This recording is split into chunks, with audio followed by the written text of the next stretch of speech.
Yields rapidly rising this week. The 10-year now back near levels not seen in about 3 months. This is the Fed updated its policy earlier in the week, saying it may soon be pulling back on monthly bond buying. For more on what investors should do, let's bring in DoubleLine Capital's Deputy Chief Investment Officer, Jeff Sherman. Jeff, great to see you as always. I mean, interesting that this move really came over the last 36 hours and not really back on Tuesday, Wednesday during the Fed meeting.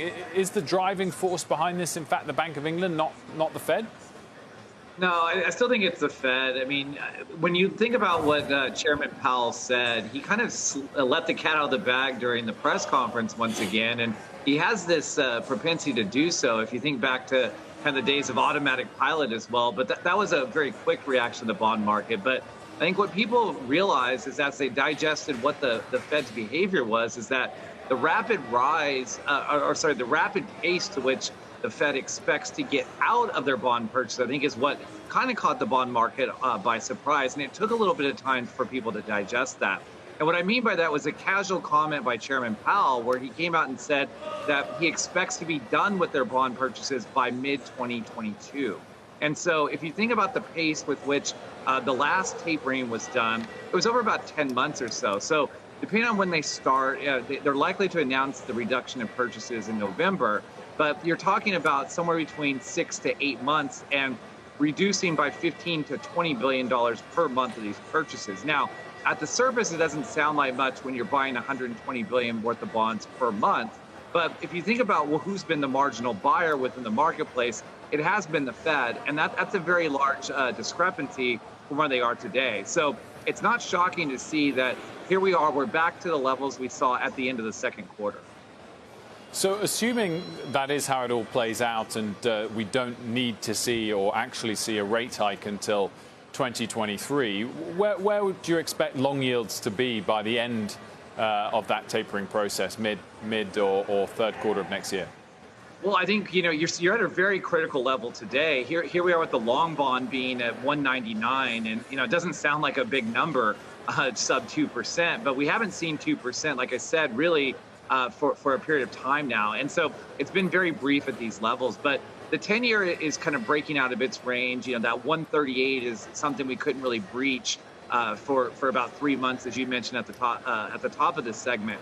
But ultimately, as you think about kind of where bond yield should be, they should probably be 100 basis points higher or so at least. And so if you think about the 10-year, a lot of the models we look at internally at DoubleLine, just based on fundamentals, where that's like nominal GDP, kind of thinking about where the real yield environment should be today, copper gold ratio, it signals anywhere between like a 250 to a 3% 10-year.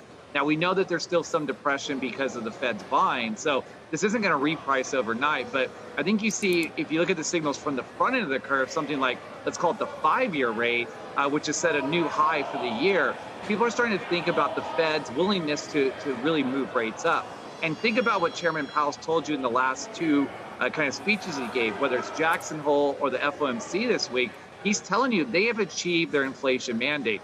He's no longer out there professing transitory inflation. So he continues to rely on the labor market as a reason to keep rates lower and continue bond buying. But he really just changed his dynamic at this point in time. And so it's time for the Fed to move on. And we're going to see how the rest of the market really likes a reprice of the bond yield curve.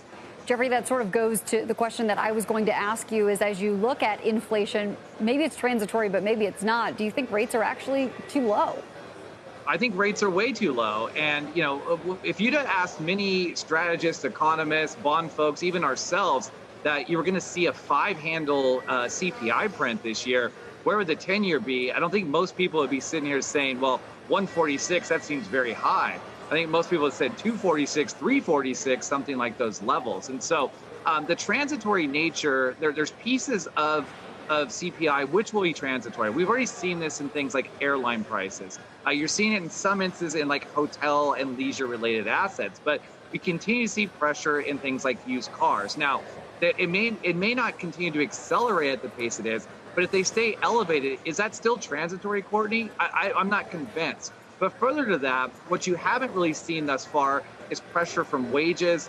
We see that this all the time anecdotally. You see it in the data that you're seeing wage pressure and labor really start to gain an upper hand here. So as that trickles through, that's likely to put a little bit more pressure on inflation. But also, I'd be reticent if we didn't talk about the housing market.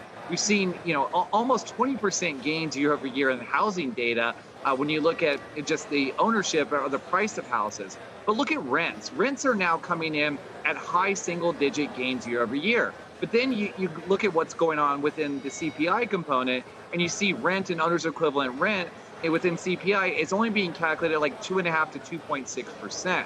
So there's a big disconnect between those two numbers. And so what that means is that as housing continues to stay where it's at, it's going to have upward pressure on CPI. And it's a larger component of CPI than, say, autos or these leisure-related assets. So I think that you're going to see a higher level of inflation for the next 12 to 24 months. Now, is it going to stay at this 5% level? We don't think so. But we do think that you're going to see a mid 3% type of CPI over the next 12 to 24 months. And so that says that bond yields are way too low in today's environment. Jeffrey Sherman, thank you very much for joining us. We could keep going, but alas, we have to move on. Thank you. Okay. Thanks, Courtney. Thanks, Wilfred.